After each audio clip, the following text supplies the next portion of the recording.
तिवारी और आप देख रहे हैं तिलक पत्रिका। अभी हमारे साथ नागा सन्यासी मोहनानंद सरस्वती जी हैं, तो चलिए इनसे बातचीत करते हैं, जानते हैं सनातन धर्म क्या होता है।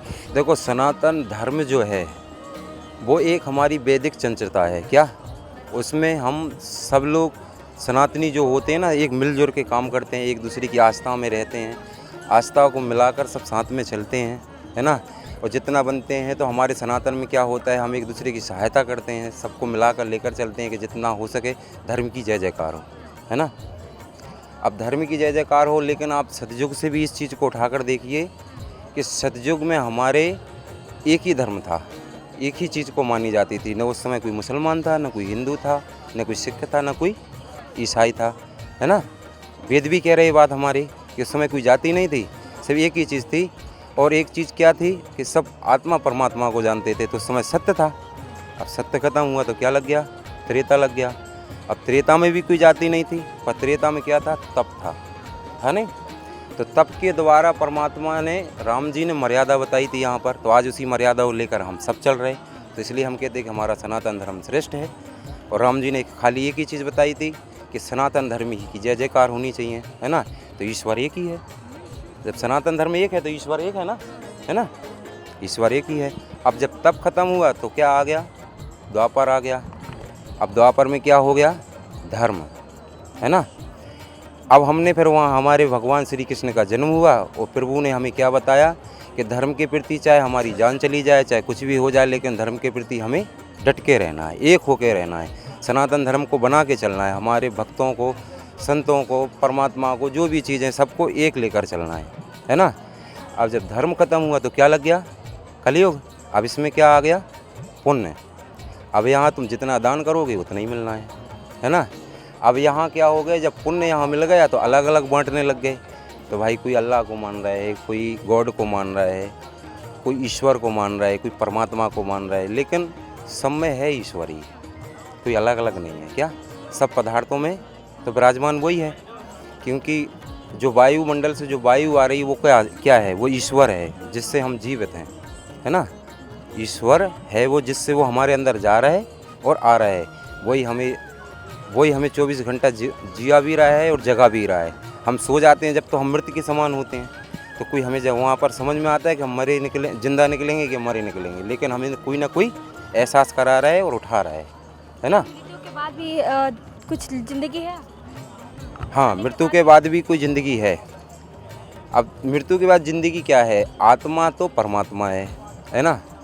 मृत्यु के बाद क्या, परमात्मा जो तुमने किया है यहाँ पर, अच्छा किया है, बुरा किया है, किसको प्रेम दिया है, किसको भाव दिया है, किसी को दया दिखाई, किसको करुणा दिखाई है, तो वो मृत्यु के बाद तुम्हें वो आत्मा वहाँ पर जाकर डिफरेंट करेगी जब तुम ईश्वर के चरणों में जाकर गिरोगे। और वहाँ वो बताएगा कि भाई तुमने अच्छा किया है कि बुरा किया है, तो उसके हिसाब से आपको फल मिलेगा। अब वही फल से फिर आपको जन्म मिलेगा। तो आपने जिस वृक्ष को लगाया होगा वही वृक्ष के फल आपको यहाँ खाने के लिए मिलेंगे, और खा रहे हो तुम और हम। जो हमने लगाए तो हम फकीरी में आनंद ले रहे, जो तुमने लगाए तो तुम गृहस्थ में आनंद ले। लेकिन हमारा धर्म एक ही है, एक ही हमारा झंडा है और एक ही हमारा नारा है, जय श्री राम। तो जब काशी में आए हैं, काशी के बारे में आप क्या जानते हैं। हमारा जो काशी बाबा है वो विश्व का नाथ है ना। और वही निराकार है, वही साकार है और वही आकार है ना। तो साकार क्या है, पाताल, निराकार क्या है, आकाश, है ना। और स्वयं महाकाल तो पेट है ही जिसमें तुम और हम सब विराजमान हैं, सही है ना। बस इतना ही जानते हैं यहाँ के बारे में। आप नागा साधु हैं, नागा साधु बनने का आपका मन कैसे किया, क्या ऐसे हुई परिस्थिति बनी कि आप नागा साधु।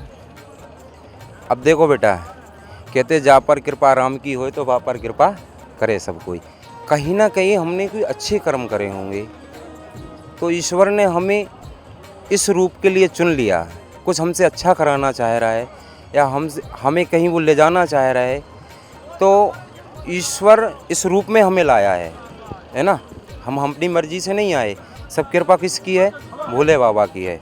काशी विश्वनाथ में भी बैठे हैं तो कृपा किसकी है, उसकी है। क्योंकि जो वो चाहेगा वो होगा, लेकिन जो हम चाहेंगे वो नहीं होगा। क्योंकि हमारे ग्रंथ भी यही जवाब दे रहे हैं कि होगा वही जो राम रच रखा है ना। कौन बढ़ाए तरक और कौन बढ़ाए साकार। कितनी हम तरक कर लें, चाहे कितनी शाखाओं को बढ़ा लें, लेकिन ये चाहेगा वो होगा ही होगा, है ना। और जो नहीं चाहेगा तो हम कितनी भी अपने मन की पूरी करें, कभी होती है? नहीं होती है। तो ये जो चाहता है वो होता ही होता है ना। काशी में कितने दिन रहेंगे? हम काशी में रहेंगे यहाँ पर अभी होली तक रहेंगे, जब तक हमारे गुरुजी की जो आज्ञा होगी, जो उनकी चरणों की कृपा होगी।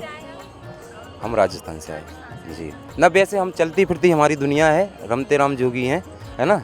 पर गुरुजी जहाँ भेजते हैं वहीं चलते हैं। अभी आपको अपनी फैमिली की याद आती है? हाँ, माँ की याद आती है, ये बात सत्य है ना। झूठ क्यों बोलें, झूठ बोलने से तो कुछ मिल रहा है। मिले हम माँ से, हाँ मिलते भी हैं, फ़ोन भी लगा लेते हैं, क्योंकि पहला जो रूप है ना वो हमारी माता में ही गुरु है ना। पहली गुरु हमारी माँ है, क्योंकि भगवान क्या कहता है कि देख मैं बड़ा दया करूँ, है ना, बड़ा दयालु हूँ। जब मैं दया दिखाता हूँ तो मेरा पहला रूप क्या है उसका, वो माँ है, वहाँ वो दया दिखाता है। दूसरा रूप उसका क्या है, पिता है, जो धर्म को बताता है, समाज सेवा को समझाता है, समाज को बताता है, धर्म को दिखाता है। वो दूसरा रूप किसका है, पिता, वही विष्णु है ना। तीसरा रूप स्वयं ईश्वर का, वो गुरु है, जिनकी चरणों में आज मैं बैठा हूँ। तो वो मेरी माँ के आशीर्वाद से है ना, उनकी कृपा है कहीं ना कहीं। जाता था लेकिन अब नहीं जाता, अब दूर से बात कर लेता हूँ, क्योंकि मैंने अब आपको मना नहीं किया कि आप सन्यास मत लो, नागा साधु मत बनो? माँ ने मना तो किया, लेकिन मैंने कुछ बातें उन्हें बताई तो फिर वो खुश हो गई। उनने कहा बेटा मेरा आशीर्वाद है, संसार में चलो, गलत भर नहीं करना, धर्म के प्रति चाहे तुम्हारे प्राणों को भी गंवाना पड़े तो उन्हें भी त्याग देना। शादी हो गई थी? नहीं हुई, ब्रह्मचारी हैं।